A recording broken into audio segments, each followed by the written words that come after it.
আজকে আমি একটা মজাদার নাস্তা আপনাদের সাথে শেয়ার করব।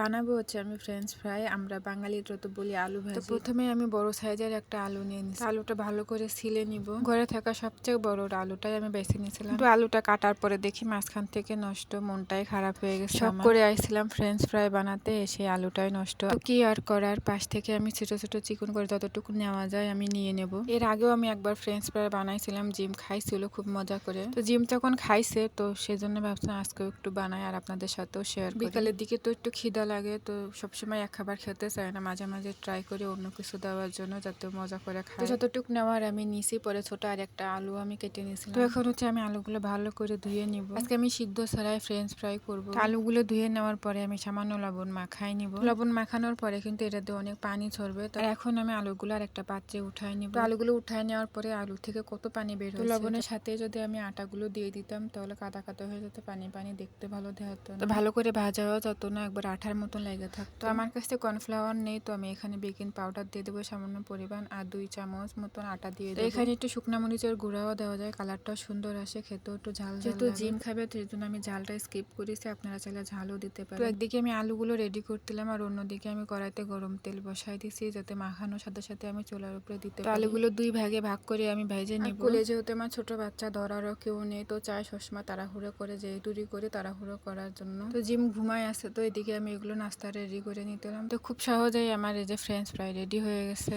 দোকানের মতো না হলে কি হয়েছে, ঘরে তো বানাইছে, মনে এর শান্তি তো দিতে পারতাছে যে ফ্রেঞ্চ ফ্রাই বানাইছি। তো আমার নাস্তাও রেডি, আর এদিকে জিমও ঘুমেতে উঠে গেছে। তো আমি এখানে একটু সস নিয়ে নেব। দেখতেও যতটা সুন্দর, খেতেও কিন্তু খুব মজা হয়েছিল। আপনারা বাসায় ট্রাই করতে পারেন এভাবে। রেস্টুরেন্টে যে খেয়ে আর কি লাভ, ঘরে বসে যেহেতু নাস্তা বানাই খাচ্ছি। আর এখানে আমার বাবাটা এই যে নিয়ে খাওয়া শুরু করছে। মাশাআল্লাহ বলতে কেউ ভুলবেন না, ও একাই আর নিজে নিজে নিয়ে খেতে পারে। যার জন্য কষ্ট করে বানাইছি সেই যদি খাই তো আমার আর কি লাগে। তো আমি একটা ভাঙিয়ে আপনাদের দেখাই দেন কত ভালো করে সিদ্ধ হয়ে গেছে। এগুলো সিদ্ধ করা ছাড়াই তেলের ভিতরে ভাজে নেওয়া যায়। তো আপনারা কিন্তু এভাবে ঘরে বসে ফ্রেঞ্চ ফ্রাই বানাই খেতে পারেন, মানে দোকানের মতো না হোক, আলু ভাজি তো হবে। তো আজকের ভিডিওটা এই পর্যন্ত, সবাই ভালো থাকবেন, আল্লাহ হাফেজ।